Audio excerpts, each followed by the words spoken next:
BFM 89.9, good morning. I'm Melissa Idris. Today is Friday, the 30th of May, and welcome to the morning headlines. Today, all the papers have only one theme, and it's about royalty. Saying goodbye to Sultan Azlan Shah, who has been laid to rest. Now, Nazrin is the 35th Sultan of Perak.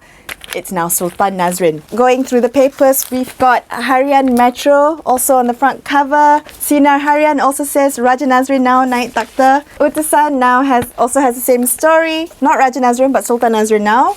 Also on the front page of The Sun. The Malay Mail has also the wraparound of him kissing his father's casket. Now that symbolizes that the funeral ceremony can take place. If you watched it yesterday, Sultan Nazrin took oath, I think in this really steeped in ceremony and old tradition with the Perak royalty. It must have been a really hard time for him because, you're going through this grieving process at your father's funeral, but you've got cameras sort of focused on you and the whole country is watching. I was a wreck at my father's funeral and I don't know how I could have done what he did. My condolences to you in the passing of your father. Moving on, we have other non-royalty related stories. The Malay Mail has a story on the Teluk Intan by-election that was put on hold yesterday for the funeral procession. Now, in this story, it says that the Prime Minister Najib has promised the Gerakan candidate, who is also the Barisan Nasional candidate, that he will get a post in cabinet if he wins. Is this what we're doing now? We're promising cabinet minister positions to those who win by elections? Wow! I thought it was about governance and proving your worth and your merit, not to reward electoral success. What is going on? Like, we need another cabinet minister. I don't know what the portfolio is going to be. Najib doesn't know either. He says he'll determine that at some other point in time,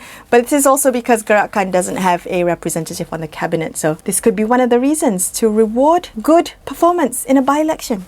The other big story of the day was MH370. That is also something that's baffling me because if you've been following this, the Navy yesterday had raised some doubts that the pings they detected were even from MH370. Now, the Australian Transport Safety Bureau says that that area where they detected the pings, that's not the final resting place of MH370. We don't know. We're back to square one. We're all confused now. So where do we look? On a related note, there's a story on the front cover of Malaysia Reserve that talks about MAS. Now, the biggest union in MAS is threatening to go on strike if their demands are not met. Now, they're asking for the CEO and two other senior members to be sacked or to be booted out of the company, and they say that they want the government to intervene in making the company right again. I don't know how many times people have tried to make this company right. I don't know what it's going to take for the airline to turn itself around if everyone who comes in and tries to make any kind of change